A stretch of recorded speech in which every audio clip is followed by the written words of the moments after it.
Hello? Hello. Perfect. So I know my audio is working now. That's good. That's good. It's very, very good. All right.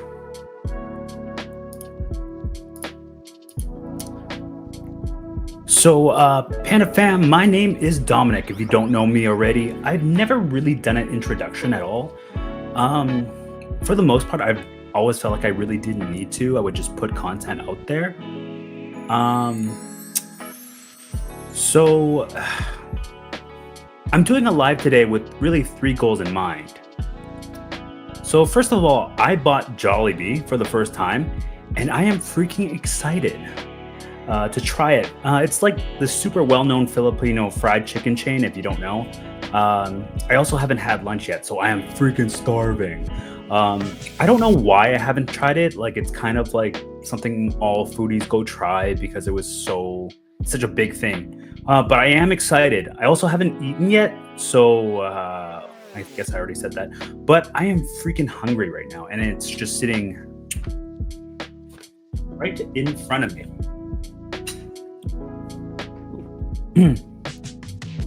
Now, I really wanted to make so the second thing, I really wanted to make a proper introduction. Whether it be my Instagram or my YouTube, in all my years, I've never really introduced myself, and I just kept doing what I'm doing.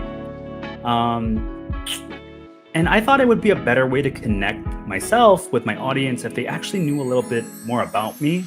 And of course, if you ever have any questions, feel free to message me. And the third thing, I'm learning to speak to the camera more. I'm more of a behind the scenes kind of guy, behind the camera type person. So the camera itself makes me quite nervous. I'm also quite a fast speaker. So I want to learn to pace myself a bit.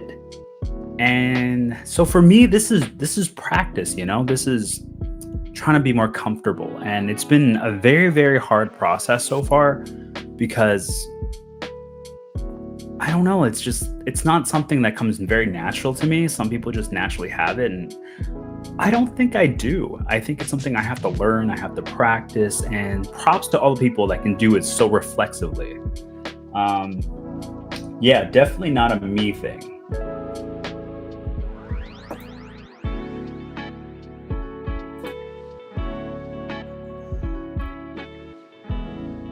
One sec here. I'm trying to figure something out.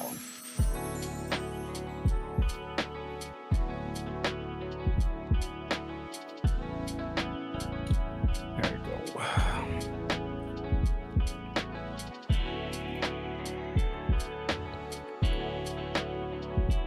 Now, what should we get started with? Let's get started with the fried chicken. So again, I ordered from Jollibees, and I'm really excited. It doesn't quite fit, but there it is. ASMR. Now let's open this. Do I just tear these? Yeah, I'm just gonna tear this apart. I'm just gonna. Oh, yeah. Oh no, I ruined the bag. Okay. First of all, ooh, don't spill anything. Put the rest on the floor. Okay. I would show you the rest of my house, but my house is a little bit messy right now. I just moved in here. So too bad. Woo! So I don't know if you guys can see it. Damn it. Come on, focus. I got a 2-piece fried chicken with some spaghettis, and everyone keeps talking about the spaghetti because it's like this sweet Filipino spaghetti, and I've never had that. I mean, the Hong Kong version of spaghetti, of pasta, is generally kind of sweet. The Japanese version of pasta tends to be a little bit sweeter. So I'm quite interested in trying this, but I've been told it's sweet, like it's very sweet. So that's gonna be interesting. Now, let me dive into this real fast because I am actually really hungry. I went to the gym today and I have not eaten. Oh. So we're gonna start off with, actually, let's start off with this piece. There's a spicy piece, and then there is a non-spicy piece, the normal piece. Okay. And so this is the normal. Do I have to be out of the screen? Yeah, so it's the normal piece. Let's see if this is crunchy.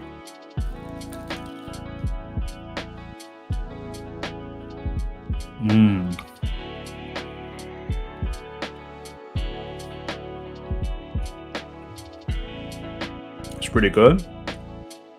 You know, as fried chicken goes, it's not like excessively oily.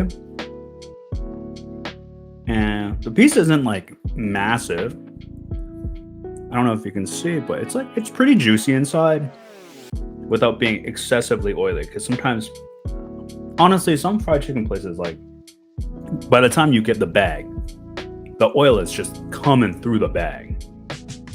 And this is not bad. This is not bad at all. And the skin, ooh, very good. Like the skin. Mom.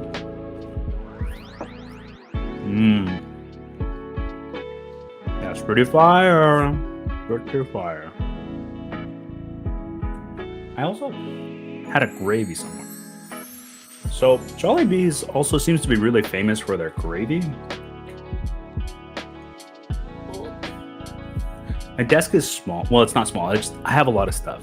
So I'm kind of navigating through it. So let's take a piece of this chicken skin and chicken meat. So we're just gonna take this piece here and we're gonna dip it right into the gravy. Oh no, I'm dropping stuff. Yeah, look at the gravy. That's nice. I hope you can see it. There we go, much better. Ooh. Oh, my sweet juice. Oh, that's nice.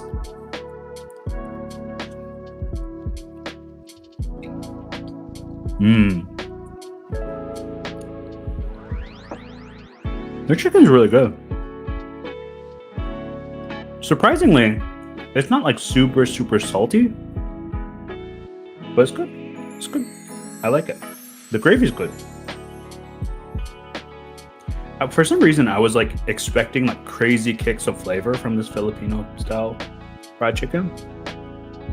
Kind of like almost like Southern fried chicken that has like that huge salty kick. But this is like really good, really well balanced. I really like it. Not too expensive. It was like, I think it's supposed to be 30 something bucks, but I got a discount on Uber Eats. Yeah, that's nice.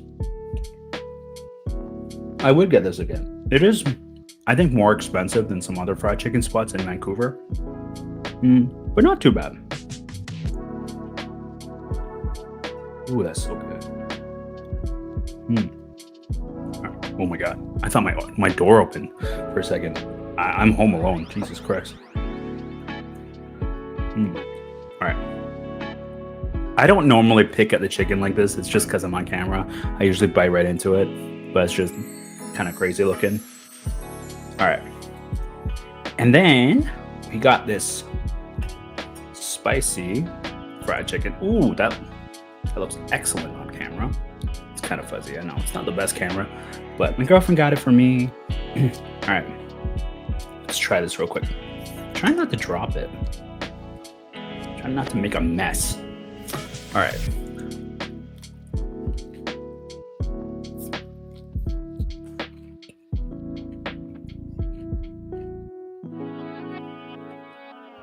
That's pretty good too.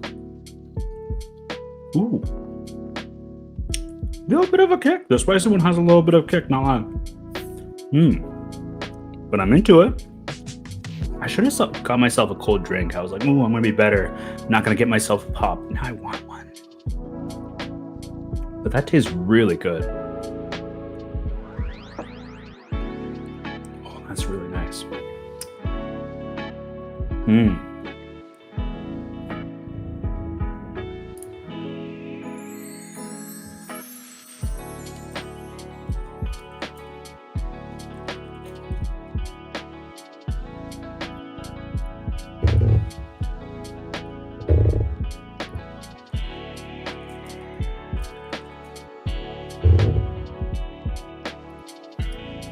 Now, oh my god, it's really warm in the house, so eating spicy food is really kicking me in the butt.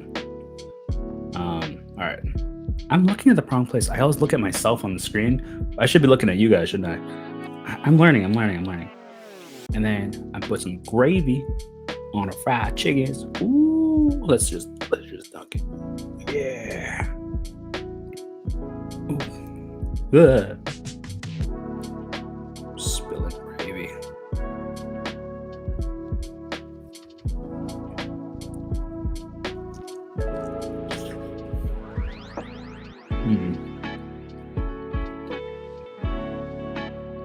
Real talk, their gravy does make their chicken even better.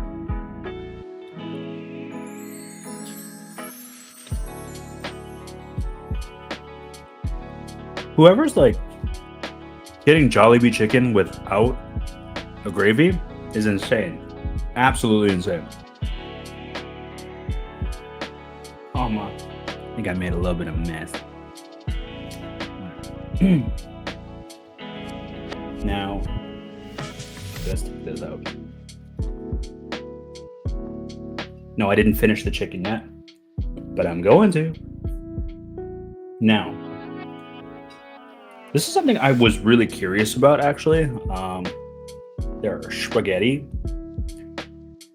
It's not like super pretty, but people say it's like a must-try thing at Jollibees. Ooh. Hello, Amy. Jollibees! Ooh. Yeah.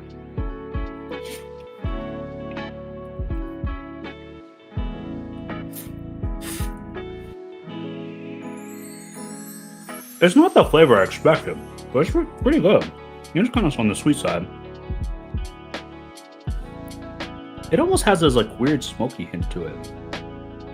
Kind of surprised. Ooh, that's nice.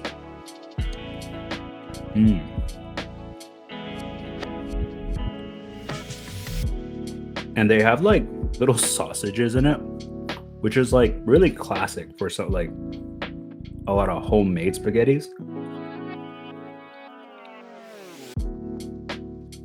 I wonder if it's like a Filipino thing to put like sausages in their spaghetti too, because we do that in Asian households quite often. But we just put anything, just about anything, to be honest.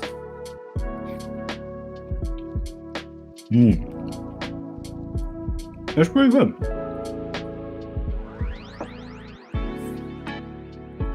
Yo, I saw this one TikTok guy complaining about how bad this was. He doesn't know what he's talking about. It's not about. But the Filipino community freaking stomped that guy.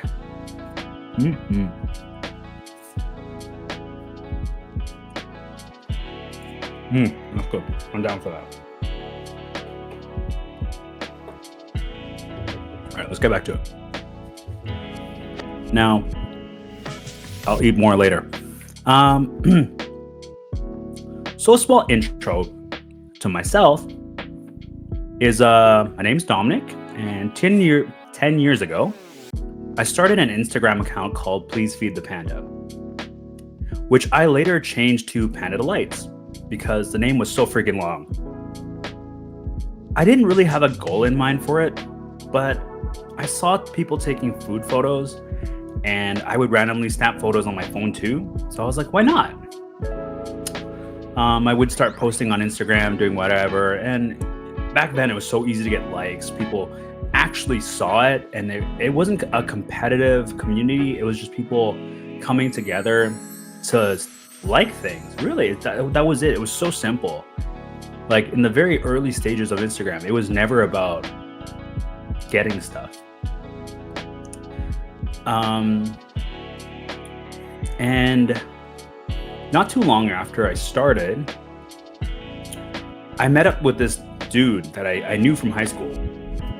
Oh God. Filipino food's making me gassy. Anyway. But I didn't really know him very well because he was a couple years younger than me. And, I wasn't really talking to that many people younger than me in high school. But now we were older, we were in university and in school. He reached out. He's like, "Hey, like I'm like taking food photos too. We should hang out sometime." And little did I know that this guy would be one of my best friends in life. Like genuinely one of my best friends. I was one of his groomsmen at his wedding. He's always been there for me, and I'm very lucky that this was part of my, it sounds corny, but like my Instagram journey, I guess. And he was the one who taught me how to use my camera. If you scroll back in my Instagram, you can actually see some of my photos. And his handle is Jollibees. He's not as active as he used to be. But, he turned out to be one of my best friends. And I feel very, very fortunate that happened. He's like a brother to me. And yeah, like I think it's one of the reasons that I kept going with the Instagram thing is because I got to meet people like him who were very kind, very sweet. And we just vibed. We were just having a lot of fun, So a lot of times I get this weird question is that it's not, I guess not a weird question, but people are like, "Oh, what made you become an influencer? Ooh, is it because all the free stuff? Is it because you get free food? Is it because you get paid lots of money?" First of all, I don't get paid lots of money. And honestly, half the time the food doesn't feel free. And I'll explain that. But first, so what made me become an influencer? To be fair, I never wanted to be an influencer or a foodie. When I started all this term influencer didn't exist. I think there were bloggers already, but being an influencer really wasn't a thing. And we were just people with phones or cameras with an Instagram account, and we would shoot photos and put them up. And it was a hobby. It was very simple. We were sharing a hobby with one another, and a lot of us had never met. We would talk. It would kind of be like how Facebook was. You would talk to strangers like AIM or Messenger or whatever. And it was a fun, light-hearted way to connect with people. And there was never this term of monetization at the time. I mean, the people that jumped on it really quick were really smart. Oh, hey, Courtney. Yes, I'm streaming. I'm talking about my my Instagram journey because I'm old now. And so when you posted a photo, if you saw it, great. And then if you didn't, well, it didn't matter. You didn't really keep track about, Instagram in general because it was just for fun back then. Now it kind of, you can see all your likes really clearly. Everyone can see your likes, and it matters so much to influencers how much likes they get. It matters so much to media companies how many likes they get or views. I'm not retiring. I'm just starting anew on YouTube, and I realized that nobody really knows who I am because for the longest time on Instagram, I would shoot photos and be behind the camera. I wouldn't tell people about myself. A lot of people didn't even know what I looked like. For the first 3 years that I did Instagram, everyone thought I was a girl. And to the point where I was getting these creepy ass DMs from these random ass men telling me how skilled I was. And I was like, I love these compliments. This one Russian man, I remember, told me I was a beautiful flower, and I have never forgotten it. But yeah, like, oh fuck, I lost track.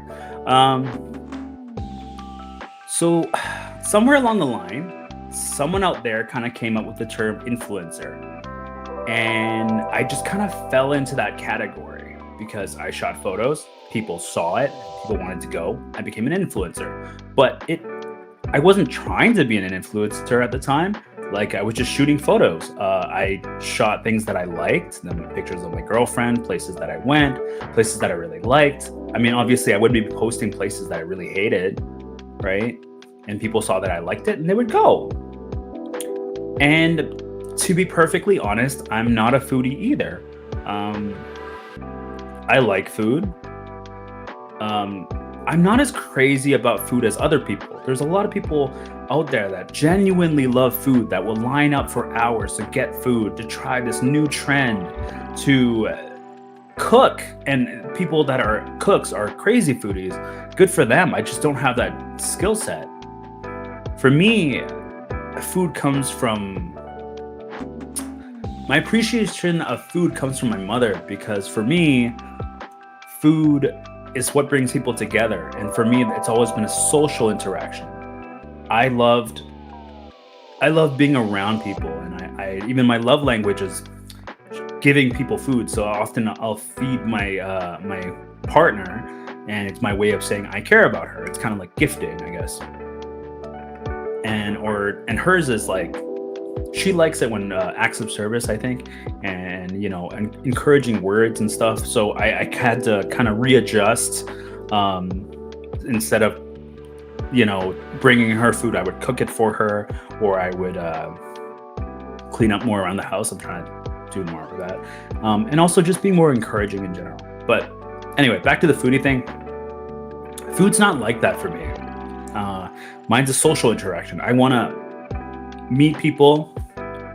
Funny enough, the two people that are in my chat right now are people that I met through photography and through food. And I'm also very lucky to have them around, because, I mean, God, there's only two of them and they showed up, thank God. But what I've always really liked is photography and videography. I love taking photos and videos, more so photos in the start. Videos just kind of became necessary because TikTok and Instagram kind of progressed that way. They were like, oh yeah, like you guys gotta make videos now. But honestly, it was just TikTok and Instagram's way of being like, oh yeah, we want to keep you on the app for longer periods of time. And later on, I just tried my best to show off mom and pop restaurants, like quote unquote hidden gems. And the reason I say quote unquote is because hidden gems don't really exist as much anymore. They definitely are out there, but with the internet, a lot of things are already known to people. And back then though, and this is gonna make me sound so old, when a restaurant was good, you wouldn't get it from the internet. Your mom would tell you this restaurant is good, and they would drag you there. Your friend would tell you this restaurant is good, and you guys would go together. Your date would tell you this restaurant's good, and hopefully you got a date to go with you. But now it's kind of like, oh, I'm gonna Yelp this. There was no Yelp. There was Yellow Pages. Like it wasn't a thing. And I realized that like Instagram could be a platform in which we could show people things that they didn't know about, and that's really when hidden gems were kind of being uncovered, to the point now nothing is really a hidden gem. And back then I would just be doing that and showing my weekly experiences, showing fun things I did, and it kind of just grew from there. But I think even till now, I didn't really take it that seriously. I know that a lot of people go to restaurants on a weekly basis, like 4 or 5 days a week, and do media or shoot photos, or make videos, or they video themselves all day long. I haven't done that, and I kind of wish I did to grow my account more. But at the same time, I'm really glad I didn't, because that's not what I wanted. I didn't want to grind so hard to be famous. I just wanted to do things that I love at a pace that I wanted to do it at. And so even today, my account's pretty small. I think I'm at like 14K and it's dropping. But I am trying to pick it up a little bit so it doesn't completely disappear. But overall, I've enjoyed the process. I've enjoyed meeting all the people. I am very, very lucky. Like, there is a friend in the chat right now. I've known her, I want to say, for more than half a decade. And from her, I've met a bunch of people. Through me, she's met a bunch of people. I think it's been an incredible, incredible experience. And hopefully YouTube can be kind of the same thing too. I mean, it'd be nice if I grew a lot now, because I would love for something on my page to go viral. But if it doesn't, that's fine too. And lately, it's been harder and harder to want to create high quality videos and photos. And that sounds terrible, but honestly, it's because the internet no longer rewards hard work on your videos as much as it used to. I used to follow all these like videographers and photographers that did amazing food photos, and I loved it. I loved seeing their stuff. Gradually, the algorithm would stop showing me that. There's just too much competition, too many interests, too many things. And the same with my page. I think people aren't seeing my stuff anymore for the same reason, unless something, one particular thing goes viral. So you can spend hours and hours on something and it could just go nowhere. Not even your own followers or subscribers will see it. And it sucks, right? So I got really demotivated.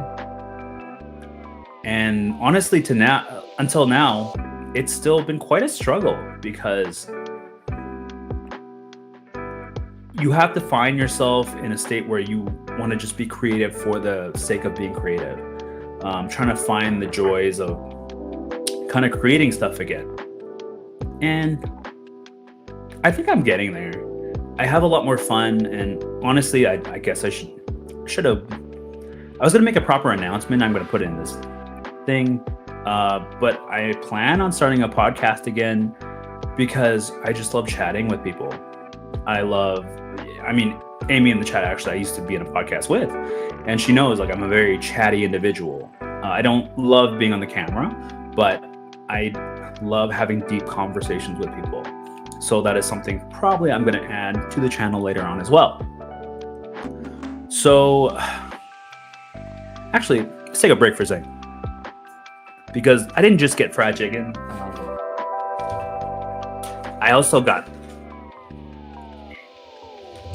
pie. And I didn't just get one pie, I got 2 pies. Now, why did I get a pie from Jollibees? Because at Jollibees, apparently, they're really known for, like, I think their peach pie thingy and their ube pie thingy. Now, this is cooled down a little bit. Yeah, there's literally a warning label on this that says caution, fillings hot. It looks pretty good. It actually looks, I don't know if you can hear this. Sounds pretty crispy. I've never had this before. I think this is the ube one. Oh, that is excellent. It's really crunchy and really buttery.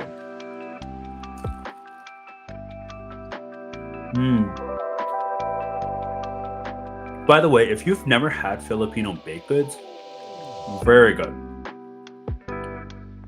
Filipino baked goods are delicious. There's one company called Leavenly Goods in Vancouver. Friends of mine, to be blatantly honest. Their food is really good. Their croissants are amazing. Shout outs to Leavenly Goods.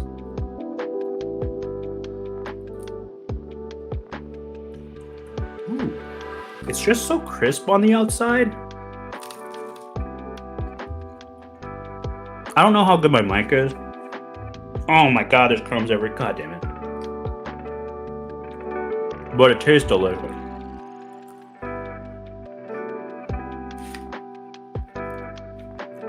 Oh, no. Oh no, it's just gonna be so bad at me. All right, let's do the peach pie. Oh, this one looks crispier than the other one. Why? Stop dropping shit. All right. Like, this one looks so much crispier than the other one.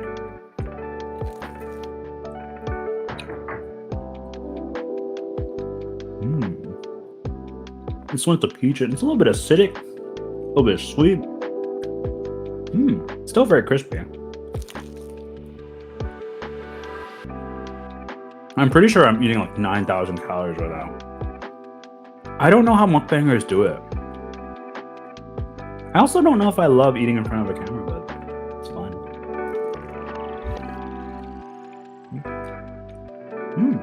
Pretty good. I think I like the ube better though. It's more balanced.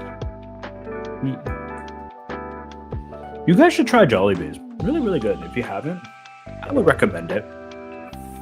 Now, why did I start a YouTube after doing an Instagram, doing the TikTok thing? It's not like I'm massive on those ones.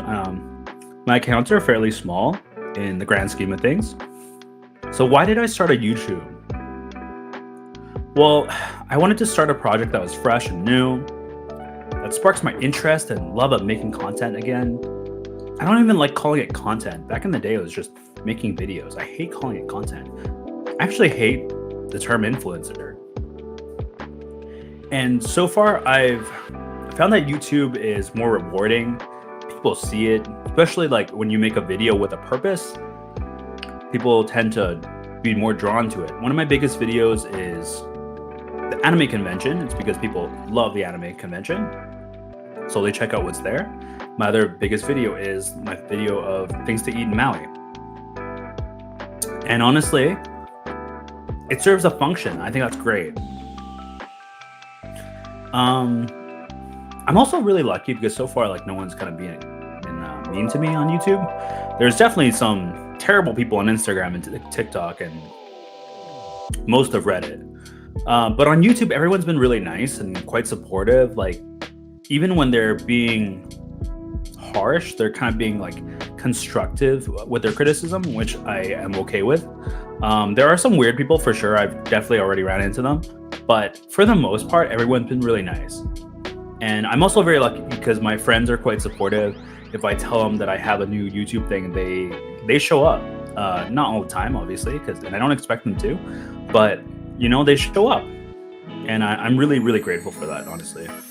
And the other reason I wanted to do YouTube was with TikTok and with shorts and with reels, they always want it to be really short. They want it to be like 15 seconds. And then it's really frustrating because sometimes some places, some restaurants, some concepts or events that you're going to, there's so much to show. And we lose people's attention after 15 seconds. So you can't tell the whole story. You know, sometimes people ask you questions like, oh, where is this restaurant? You didn't say how much the pricing was. You didn't say this, you didn't say that. Well, first of all, Google it, you prick, because Google is a powerful device, you know, a powerful program. You can Google it yourself if I don't tell you. Second of all, I didn't have any time to put in the video because your attention span only lasts 15 seconds. So most of the time you'll see influencers and people that make videos that are very, very short. So if you want to explain something, it all has to be in the caption, or you just make them DM you. And honestly, I wanted to make things that were with a little bit more depth, a little more, if I could, more storytelling. I haven't really found projects where I want to go super, super deep. So most of my things are like 12 minutes long at max, with a couple exceptions, like the 3-day conventions I did. Those ones were longer. But I want to make things that just feel they have more meaning. So far, it's been hard because with some restaurants, you can't meet the owners. You can't talk to the staff because they're busy. But I think that is more what I want to do is kind of tell more stories about the restaurants as well. Sorry, I also have a hard time staring at the camera. It's kind of weird. I think on my Instagram, everything's geared towards food. And it's very hard to change that because I've been doing that for 10 years.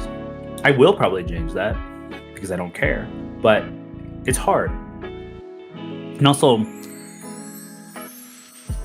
Instagram content is really fickle. So what that means is that you finish a 15-second video, you're expected to make another 15-second video, you're expected to make another 15-second video. So you spend so much time just filming this, filming that, filming this, filming that, as opposed to me going to a YouTube thing where I film one restaurant for a couple hours and I can make one long, meaningful video, or I film this part of a trip and that part of a trip and I can make one long, meaningful video. And to me, that just speaks, I don't know, it just speaks more to me. It makes me happier, you know? And so I'm gonna be more open to filming different things on YouTube. I haven't exactly figured out what. Some things are kind of hard to film, but I do want to film more activities for people to do in Vancouver and obviously abroad. Obviously, if this does well and I can make money off of YouTube, I can show you guys more things. And that would be really great. So why I'm trying to learn to speak to the camera more. So when I first started Instagram, I really had no intentions of being in front of the camera. I like to take photos. Funny enough, that's how I met Amy. And back then, nobody did videos. Nobody really did videos of themselves when on Instagram. It was just us shooting outwards and showing things that we saw. But over time, TikTok and Instagram and YouTube became, I think, more demanding in terms of what people wanted to see. So people would film themselves, they would film themselves narrating, they would film themselves dancing, they would film themselves doing a lot of things. And I think that kind of became the norm. So when you saw food videos, they didn't just want to see videos of you eating, well, not like just pictures of the food. They want to see a girl with the food or a guy with the food. They wanted to see the experience of the food. And it just became more and more demanding, but then they wanted a shorter amount of time, which was really annoying, really, really annoying. And honestly, I think a lot had to do with TikTok and Instagram just wanting more people to engage with their platform for longer periods of time, because people would just like a photo and keep going, like a photo and keep going. But if they watch a video for 15 seconds, they would have to stay, you know, and I think that's what they wanted.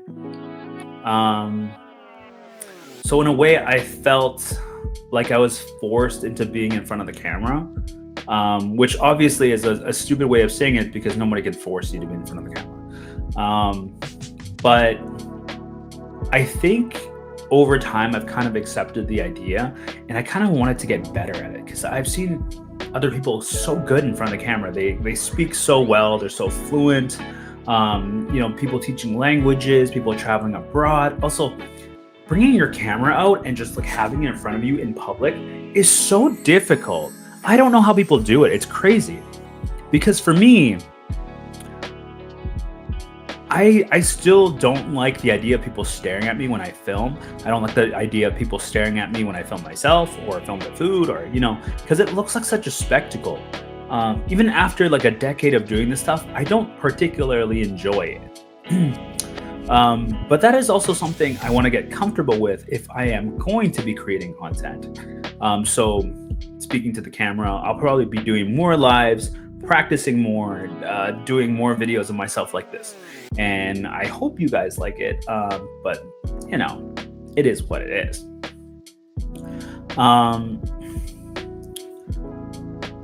So I don't think a lot of people know this about me, is that I'm a very chatty individual. But when I was younger, I was so quiet, and this is when probably like first or second grade, I was so quiet that they threw me into ESL, which is English as a second language. I was born here, so they assumed that I didn't speak English because I was so quiet. They thought I didn't understand English. The problem is that I was able to speak English, and I was able to read at a 4th grade level even while I was in grade 1. But I was so quiet when they put me in another class, I didn't even say anything because I was so shy. And so then I realized that there were so many drawbacks to being an introvert that I kind of pushed myself to be out there, to speak more, to have more social skills, to demand things when I wanted it. And I think it made this really outward personality that I have now, or at least that's what it seems like. And to be perfectly honest, I still have a lot of introvert traits that I've retained. Like, I'm not good in front of cameras, even though I love shooting photos. So I'm super awkward in photos. I'm super awkward in videos. I still have problems making eye contact with the camera right now. I know that you guys can tell that I keep looking over, and obviously I have a script of some sort. And it's because when I get nervous, my mind kind of just starts to cloud, and I can't tell what I'm supposed to say next all of a sudden, or I can't remember exactly what I just said before. And so then, I don't know if this happens to you guys. I hope it doesn't, because I wouldn't wish it on anyone. It's a really uncomfortable feeling where all of a sudden you don't know what you're saying and where you are in the conversation. But that happens to me. I used to perform in choirs, but the moment I had a solo, I would forget everything. So there's been so many times where I was on stage just tanking. And I think a lot of people think that I'm very chatty, very much an extrovert. But when you get to know me, that you'll kind of know that I kind of hide away a lot. So I watch a lot of people like Brett Cooper, like Rotten Mango. There's a whole bunch of other people like Just Kidding News, stuff like that. And I've been on YouTube watching YouTube stuff for a very, very long time. And I honestly, like, now that I'm doing this, I'm like, how did these guys do it? How do they generate so many ideas while in front of the camera? Also, how do they like not be gassy after mukbang? I keep trying to burp. And I think I have a lot more appreciation for it now that I'm trying it. And I think I will continue, because I think I enjoy this. I enjoy chatting with you guys. I think the experience today, actually, I liked it. It wasn't as uncomfortable as I thought it would be. And I even though my chat's kind of still now, but my friends did show up and they were supportive, and I'm happy for that. I'm very, very lucky, So stay tuned. I am probably going to put up more videos, eat more food, and, chat with you guys more often, have random topics to talk about. And obviously, if you guys want to chat with me, please come tune in. I will probably try to set a proper time so that you guys know when to come. And I will keep you guys updated on the projects I'm going to do. And let me know if there's anything in Vancouver that I can get from Uber Eats to try at home, because I kind of want to do this more often. I think this is fun. So for those who tuned in, thank you so much. This means a lot to me, and I will talk more about myself just because I want to. Have a good day, guys.